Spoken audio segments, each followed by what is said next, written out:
Hello, thank you for tuning in to WHMS Radio. This is The Working Hour. I'm Mike. And I'm Shane. This week we will be doing a album from February 12th, 1981. This album will be called Moving Pictures, and it is the 8th studio album by the Canadian rock band Rush. 8th? Yeah. Fuck. They've been around for a minute. Yeah, I was surprised by that too, I'm not going to lie. I don't know a lot of their discography. I feel like you don't either. This is really like the one and only I know. Okay.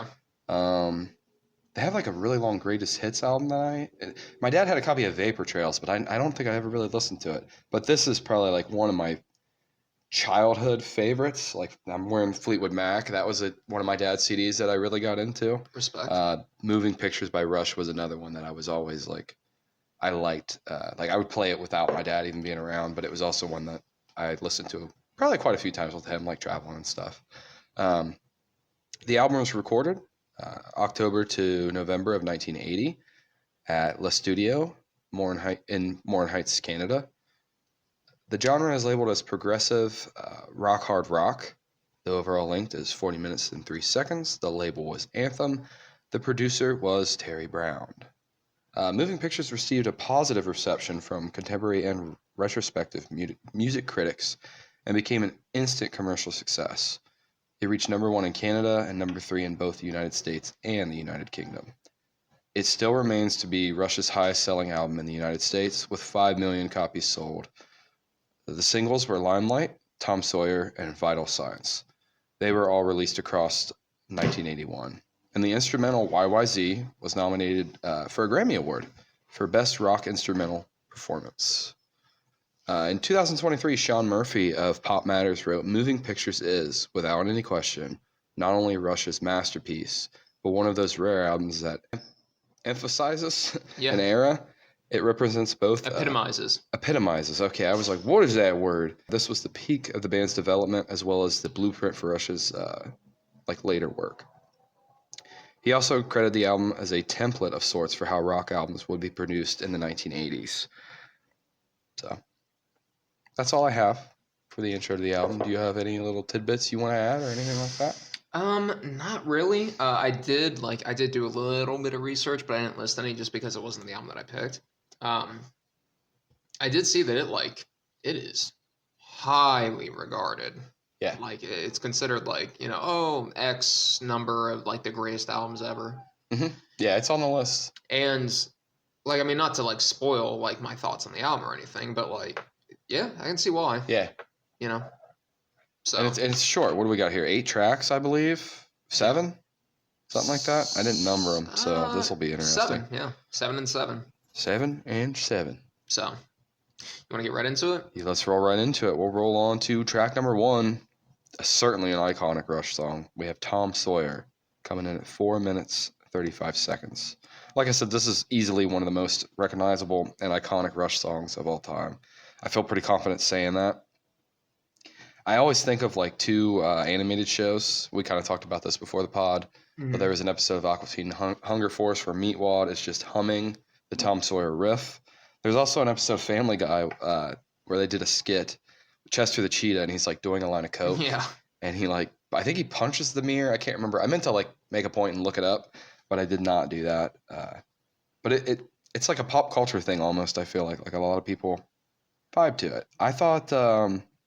I mean, it goes without saying. This usually when I listen to Rush, this is probably the number 1 track that I would go to. I feel like the percussion was kind of held back in a good way. It didn't it's crazy percussion and Neil Peart is dogging it the whole time.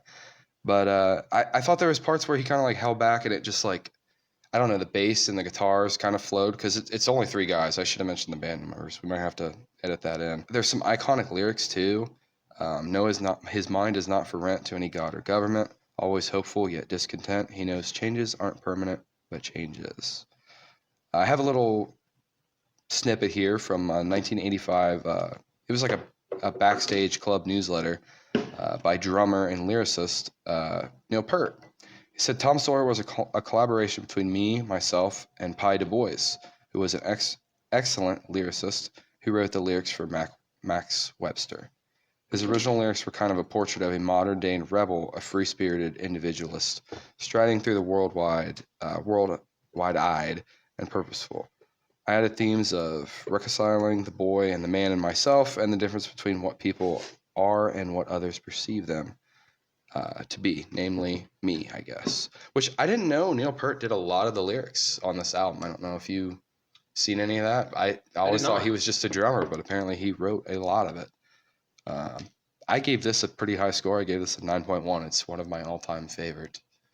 All right, so Tom Sawyer song opens up that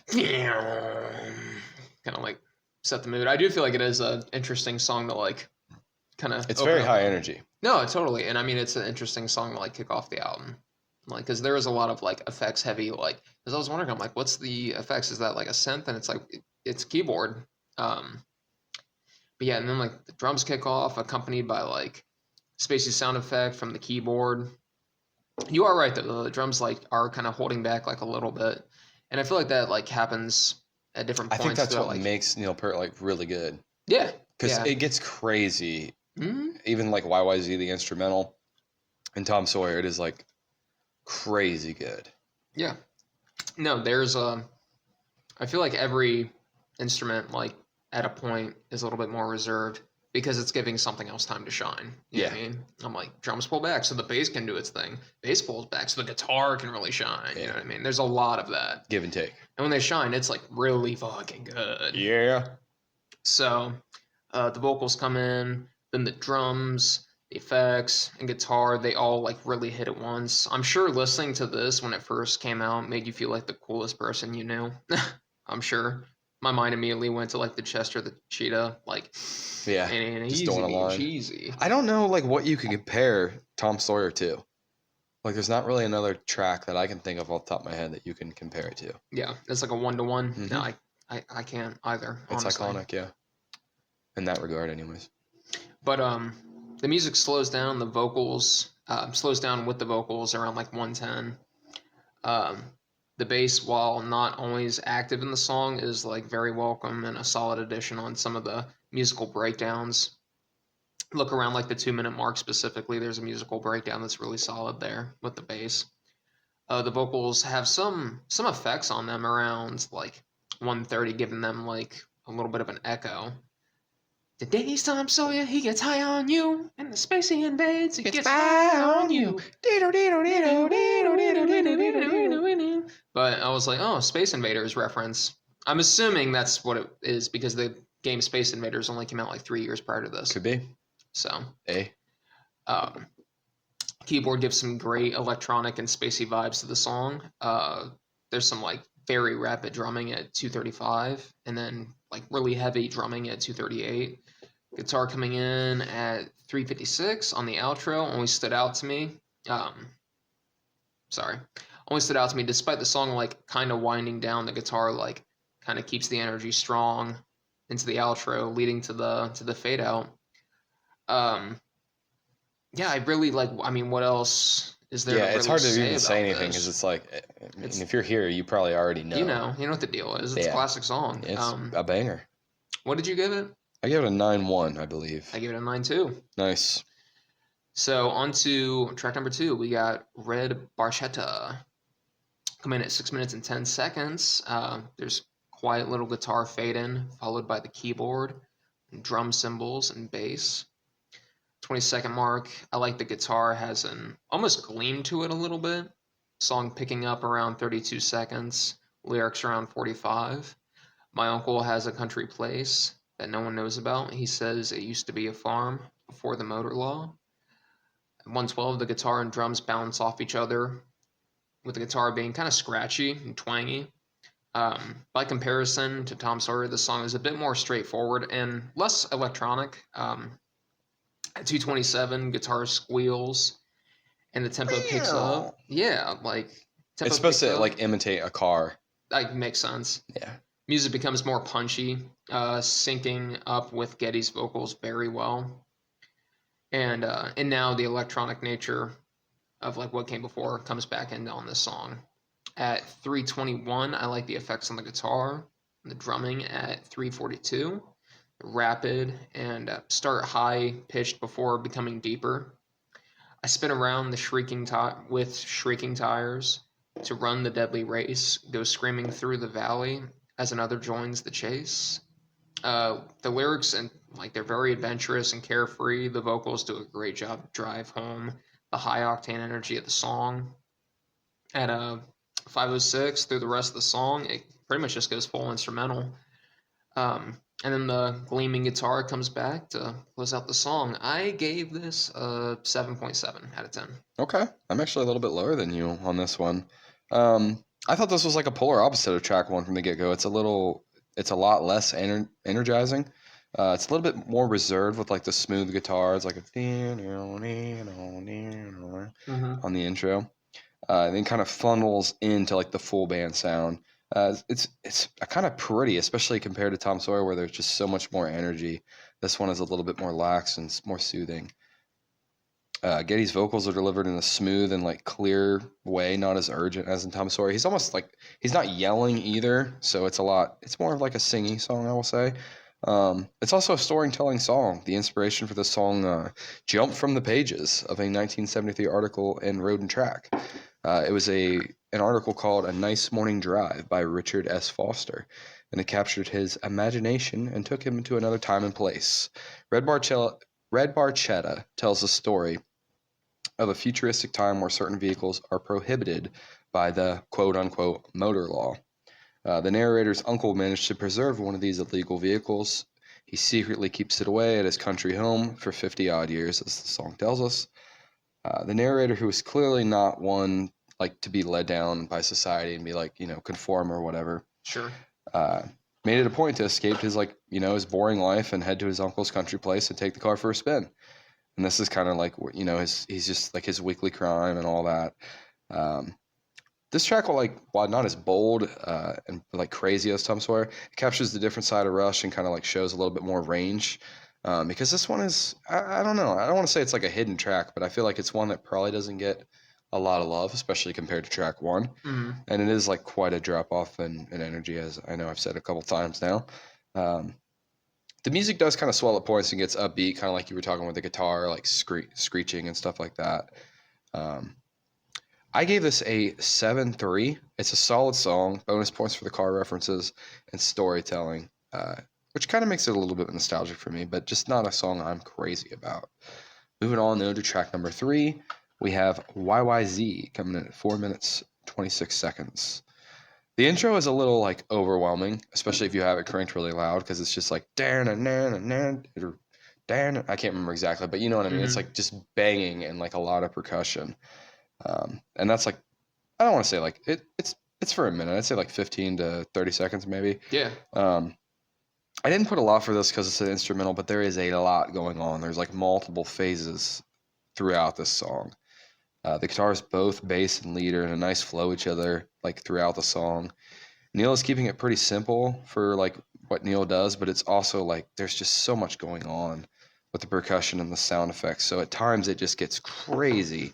There's also like a bullwhip sound and glass breaking. My favorite part is around like the 2 minute 50-second mark. The song gets a really deep tone and the bass is like super amplified. It's a really good instrumental. Probably I don't want to say one of my favorites, but it's definitely like one of the more, I think iconic might be the right word as far as solos or instrumentals go. This is not really a track that I listen to a lot, but it is something if I've put this album on like plenty of times throughout my life, and I do listen to it, and it still kind of captures me because it doesn't really get boring, but I almost feel like maybe it's a little too long, but it's another track. I mean, we talk about it probably week in and week out that just kind of, if anything, kind of impressed me more. But More like I than said, you actually liked it. they're about equal, but I think it's just like I don't like it enough to be like, oh, I need to listen to that Sure. over anything else on the album. It's probably kind of up there with like Red Barchetta. Those might be the two standouts that I don't really stand out a whole lot to me. But it's still a great song. Like I'm not trying to dumb it down or bring it down or whatever. I gave this an overall score of a 7 flat, just a straight 7. Okay. I went a little higher.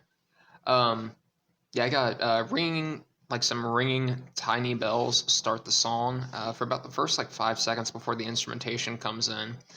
And like you had mentioned about the big like intro of it, it's kind of foreboding. It reminds me a little bit of the Faith No More album we just covered last week, Angel Dust. Go check that out. It's on the channel. At the 36-second mark, the drums and guitar do like a rapid, give that like a little swoosh. Does it just Kinda pour like- out? to kind of loosen it up a little bit. Can I just pour it out, or do I gotta remove the lid? Take the black lid off. At 36 seconds, the drums and guitar do like do this rapid succession, giving a really nice rising feeling to the song. The song is full instrumental, by the way, so it gives the band plenty of time to shine and kind of play around and just kind of do like whatever they feel like doing, make it interesting. At 1 minute and 11 seconds, the bass comes in and surrounds the guitar riff and rapid drum. I feel like the bass is the major standout here. Then at 1:44, the bass shines for about 2 seconds, and then at 1:50, the drum for 2 seconds. Then at 1:57, the bass again for 2 seconds. Bless you. 2:03, the drums again. Additional at 2:10, the bass for 5 seconds. Then at 2:18, drums for like 4 seconds before a solid bit of guitar shredding. Just a nice steady ebb and flow between the instrumentation. It's very cool. Seeing it kind of like bounce around and just seeing different things like kind of take center stage. Yeah, it flows really well. Yeah. And For as all over the map as it gets, it flows really well. Yeah. And like you had mentioned, there's like a dramatic shift around 2 minutes and 50 seconds. Becomes like a little bit more theatrical, and the keyboard is like some pretty heavy keyboard till about 3:20. Of all the instruments, I feel like the bass was like the major like standout on this song. I gave this like an 8.5. I thought it was very well done. No, it is good. I think I was a little light on.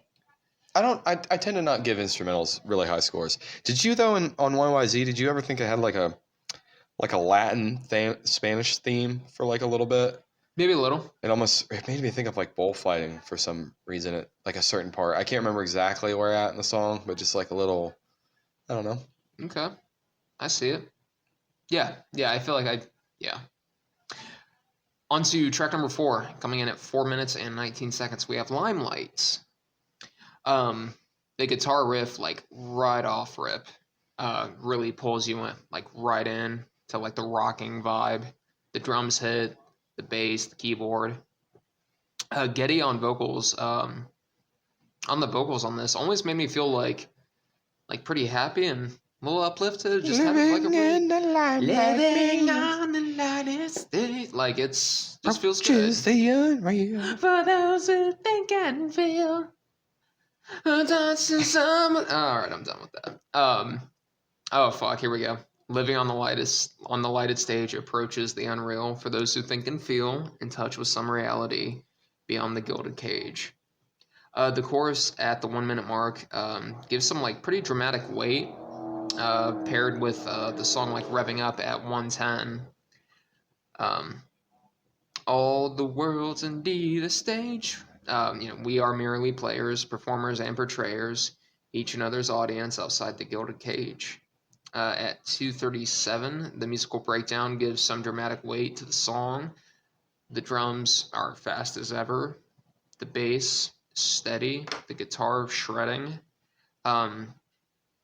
This was like one of the first songs by Rush I actually came to like really enjoy on my own. Something like Tom Sawyer, it's like, of course, I had heard it a bunch of times over the years just because naturally it's such a big song. This is another single off of it, but it's like it's not that big of a song, you know what I mean? So this was when I was like, oh shit, what's this Rush? It's pretty good. It's pretty good. This is something I seeked out without it just being like presented to me, you know what I mean? Like, yeah, this week you're gonna listen to this, Shane. But For the pod. But yeah, this is what made me stop and want to like appreciate the band a little bit more than just as like a passing listen as like a band that, oh yeah, they exist. It's like, well, no, let's hear them out. I give this a 8.8 out of 10. Nice. Yeah. So Rush's song Limelight explores the internal conflict of being thrust into fame.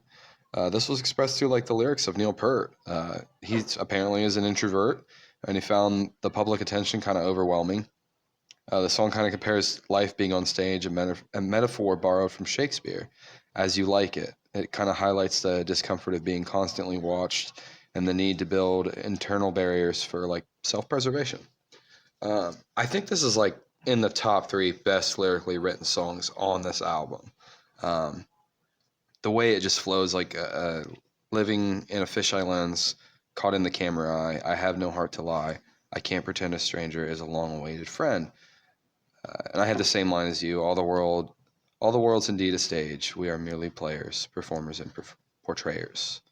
So I like it. Like once you really sit down and kind of like, I was kind of in the same boat as you. I always thought the lyrics were like really happy and upbeat. Well, Mm-hmm. just like the overall vibe. I wouldn't say the lyrics because now I look at the lyrics and I'm like, oh, okay, I kind of Mm-hmm. see it. But it's like I don't know. It's an interesting look, and I do like it. Musically, I thought it was really good. It doesn't compare as crazy as like Tom Sawyer or as all over the place as YYZ, but it's not as, I don't want to say stagnant, but it's not as slow and soft as Red Barchetta. This is more of like a straight rock and roll without being too crazy like Tom Sawyer and YYZ. Um, I really liked the guitar work on this one too. I thought it was phenomenal. It really was showcased on this track more than others because I kind of thought the percussion was more kind of backed off a little bit on this one instead of stealing the limelight. I think a lot of artists have like songs relative to the meaning of this one, according to Neil Peart. So I like it, and like I said, I think it's one of the better written lyrically songs. They're all good, but this one was definitely good. I gave this a 7.9, and that will move us on to track number 5, The Yeah. Camera Eye. 10 minutes, 59 seconds. Yes. Jesus Christ, wow, that's a long song. Yeah. And it's got a very quiet intro. It kind of sounds to me like traffic and like horns honking. Then it switches to like a synthesizer where it's like boom, boom. And that's like around 45 seconds till it switches it up and we kind of get the first guitar riff that's really pretty. And totally like center stage with a slow drum beat in the background that kind of picks up more and more. And then everything is kind of funneled together right around 145, I think is what I have it marked down at. The riff is excellent with like a 4/4 time signature. It's really slow and predictable, but it like you kind of can just, me and you both aren't like, guitar players, Mm-hmm. but like you can just, it just seems like it would flow so naturally. Um, I think the song at times sounds similar to Red Barchetta. I don't know if you picked up on that at all, but it's like maybe a little bit deeper tone, or like a deeper, like a different key. Um, Apparently, the meaning for this song comes from a trilogy by John Dos Passos, where a literary device to describe detached, detailed observation. Neil Peart again was one kind of that was like behind writing this, um, and this is based off like personal observations of contrasting rhymes and feelings of New York City. That's what it was, and London. So there's like a lot of like town vibey mentions in this one. Yeah. Grim-faced and forbidding, their faces closed tight, an angular mass of New Yorkers, pacing in rhythm, racing the oncoming night. They chase through the streets of Manhattan. And I like how he sings Manhattan. It's got a different delivery, I think, on Getty's vocals too. Um, it's a solid song. It's really not one I'm super crazy about, honestly, and it's very long. I for me, right around 1 minute 45 is kind of like the solid part, like the best part for me in the song, and then it kind of loops back around to that same sound around the 6 minute mark, because it's just such a long track. For me, though, this one kind of like, I don't want to say it didn't hit a wall or anything for me, but compared to everything else I've heard, this was one where I was like, meh. And I think I even looked. This was not the end to side one of the original vinyl, which I think it Okay. would be a nice little closing, uh, and then you would end and go to side two. But I gave this kind of, like I said, a lower score. I gave this a 6.8 because I don't know, it was just kind of long, and I do like it, and I do like the album, and I think it does fit the album. Just overall, as one song, it was kind of hard for me to really zero in on anything that really stuck out for me. So Okay. So I got at 11 minutes. This is an absolute behemoth of a song. yeah, car horns and sirens in the distance. Some ambient like city sounds followed up by keyboard at the start that kind of starts to distort a little bit and turn warbled and kind of zippy. Zippy. The guitar and light drumming comes in, becoming more and more prominent. The drums take center stage to really get the song going. Keyboard and guitar start to overlap each other. At 2:20, it becomes very keyboard heavy before some deep thumping drums come in, and the song really picks up around 2:45. 3 minutes and 36 seconds, guitar and bass bounce off each other, and the vocals finally come in. It's almost 4 minutes before the vocals even hit. Grim-faced and forbidding, their faces close tight. An angular mass of New Yorkers pacing in the rhythm race the oncoming night. They chase through the streets of Manhattan, head first humanity, pause at the light, then flow through the streets of the city. Easy for me to say. I feel the sense of possibilities. I feel the wrench of harsh realities. The focus is sharp in the city. At 5:59, the tone changes in the music. A little more dramatic, slower, giving instruments its moment to shine. At 6:45, I like the rapid keyboard followed by rapid drumming. Around the 9-minute mark, you can hear some faint voice, presumably of like a city dweller. At 9:17, some ringing guitar riff comes in until about like 10:05. There's a really big crescendo around 10:25. The music fades out, the bells come in, and it's a long song that never really like dragged for me at all. Like I felt like for an 11-minute song. No, I think like, it fits the album very well. Yeah. I think it's just like a standout because it is so long. I mean, it's hard to not be, with it being that long. But yeah, because I was like, oh well, it's nice. Yeah. Protein. Because I was like, fuck, I'm like, it's like 7 songs and it's pretty good length, and it's like, oh, okay, this makes sense. That's where it came from. That's where a lot of it That's went. the meat right there. But I feel like this was also like around like, the same era as like Pink Floyd, where it's like, let's just do a fucking really long song. Well, yeah, I mean, you could have it and it's their 8th studio album, so it's like, sure, it's in our first album. We can put out a almost 11-minute song. Yeah. But yeah, I mean, it never really dragged, even though it like was almost 4 minutes before any lyrics were even sung. So I gave this a 8 out of 10. Nice. On to track number 6, we have Witch Hunt, coming in at 4 minutes and 46 seconds. There's like little wind chimes that start off the song with some guitar and really deep drumming and distorted keyboard, gradually becoming louder. There's people chanting and raving. Reminds me of Shrek. Do you know about the people? Mm-hmm. That it was members of the band, yeah, recorded outside of like where the album was. Not just that, something else to it. That was recorded the night that John Lennon died. Really? Mm-hmm. Wow. Yeah. I know they were all like drinking scotch apparently. But yeah, the chanting and the raving come in as the instruments become more pronounced. There's a really hard guitar riff that hits around 104, followed by the vocals. The night is black without a moon. The air is thick and still. The vigilantes gather on the lonely torch-lit hill. The song manages to maintain a steady feeling of building before really popping off at 2:16. Geddy hits the like, I was like, oh shit, okay, it's picking up. Geddy Lee's vocals are very like commanding and demanding of attention. The instrumentation feels like it's like really following his lead. Must Rise and Save Us from Ourselves is sung with some vocal effects and layering.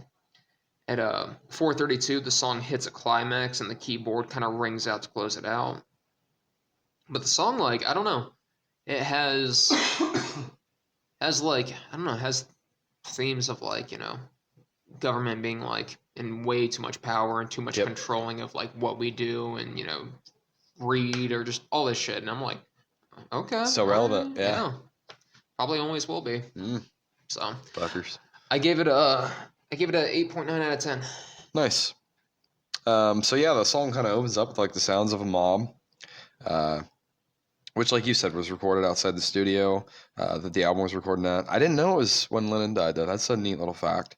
But apparently, it was members of the band, and they were just all around like shouting, warmed by a bottle of Scotch whiskey. So, like, Witch Hunt has a lot of instruments on it, and we talked about one of these last week.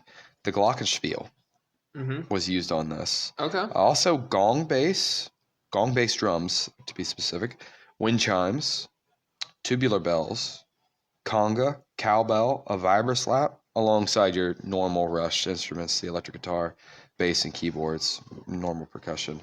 The song features double-track drums and synthesized sounds. With the cover artist, the guy who did the cover art, like the shot the photo, Yeah. he was on keyboards, Oh, nice. which is interesting. I don't know, we didn't really talk about it, but the album Moving Pictures is like it's them like moving. Quite literally, It's moving like pictures. moving, like this is so moving, and it's just people like crying. It's very nice. I liked it. I still do. It's like I liked it. I still like it. Yeah. So yeah, like you were saying too, I think it still like holds water today. They say there are strangers who threaten us, our immigrants and infidels. They say there is strangers, or there is strangeness too dangerous in our theaters and bookstore shelves. So it kind of, talks about just immigrants and stuff, like, very government, maybe not so much. I mean, that is still relevant today for sure, 100%. Bureaucracy, fascism, that sort of shit. Yeah, but just like censorship of like certain media and stuff, the theaters and bookstore shelves. This actually, like these two songs, the last two songs, Witch Hunt and Vital Signs, I have been playing a lot of. And Witch Hunt, I really forgot about how good of a track this one is. Mostly just because like the lyrics are just phenomenal, and I think they're like another really well written track. Basically, because we're both sitting here, me and you. I'm sure you listening at home or wherever you're at, if you know the song, you're like, yeah, it is definitely like got some political energy to it. The last verse of the song is quick to judge, quick to anger, slow to understand. Ignorance and prejudice and fear walk hand in hand. And it just kind of fades out on that, which is it's nice. And like I said, this is a great written track, and it really kind of conveys a message. I gave this a 9.2. Okay. And last, but certainly not least, we have track number 7. Oh, it's least for me, bud. Vital Signs. Ooh, No, it's coming in not. at 4 It's minutes, 46 seconds. I really like this one. Okay? I like the last two songs together. Vital Signs closes the album out great. There's a solid riff that flows with Geddy's vocals. Everybody got mixed feelings about the function and the form. Everybody got to deviate from the norm. Just a simple little rhyme there, but I like it. I saw a couple things, people kind of comparing this to Supertramp, which I kind of thought I wanted to actually do Supertramp this week, but we mixed it up and we're kind of going with short albums. Plenty good. We're going to circle back around to Supertramp. And I hear it at times for sure, but then I saw a lot of other people saying that this track, specifically this track, sounds like something by the Police. And once I heard that, and I'm not a huge Police fan, so I don't know a lot of their stuff, but I was like, I can totally see the similarities. The track is a little bit outside the box, I feel like, with the whole album. Like, there's a lot of sounds, but I thought this one kind of was a little different sounding to me. I don't know if you thought it was kind of, I don't want to say it's a standout, but just like a tad bit different. I think it was a great closer. Like I said, I think Witch Hunt and Vital Signs together are solid back to back, and really perhaps my two favorite back to back tracks. Like I said, I listened to this probably multiple times this week. I gave this a 9.1. Okay. So I got the keyboard and what sounds like a guitar, like scratches. They kind of drone in. At 12 seconds, the guitar drums start to hit at 0:23. Unstable condition, a symptom of life, and mental and environmental change. 44 seconds, the bass becomes very prominent. 1:15, the music and vocal delivery become kind of funky. Feels like kind of 80s a little bit. It was. But like I know what you mean. I know what you I don't mean. know. It's like almost like I could see it like being played at like a club Mhm. almost. I don't know. It was I could see different that than the anything. Police, like what I was saying Yeah. about the Police, it's like more of a I'm like, oh, dancey. it's this song. Yeah. Yeah. A tired mind becomes a shapeshifter. Everybody needs a mood lifter. Everybody need reverse polarity. 140, the droning keyboard comes back. Then, like, not long after, drumming leads to a brief instrumental breakdown. At 242, the song goes back to that, like, kind of funky chorus that it has. And around 310 becomes very instrument heavy. Everybody got mixed feelings. Everybody got to deviate from the norm. Paired with the instruments, it like with like just those lyrics and vocals paired with the instruments, it feels like kind of dire in its delivery, and then like in the delivery, and then the song kind of fades out. I give it a 7.9 out of 10. Still pretty good. Yeah, I mean I'll like take it. Yeah, no, this is probably one of our nothing higher scored rated albums, as it should be. like 7.9, 8.9. This might even have been higher than 8, Rumors. 8.8. Shorter though. 8.5. Yeah, exactly. 7.7. I don't have a single thing on here that's lower than a 7.5. Nice. So I mean, it did really well. And I can see like why it like made such high marks for people that have reviewed it and whatnot. It was very good. It was a good choice. Good choice, poor choice, your choice. Poor choice. My choice was poor choice. It was bad. No, I'm kidding. I like mine. It wasn't bad. No, that wasn't bad at all. We're gonna get to that. Do you want to take a break first? Oh, are we doing the 2 and 1? I thought Yeah. we were doing 2 episodes. No, I thought. Well, I mean, we can do. We're Yeah, we doing can do 2 episodes. episodes. We Yeah, can do they're 2 not gonna want to episodes. listen. They're too opposite. I think Rush people want to listen to. Yeah, fair enough. It's a hard nut. Even though it's not it.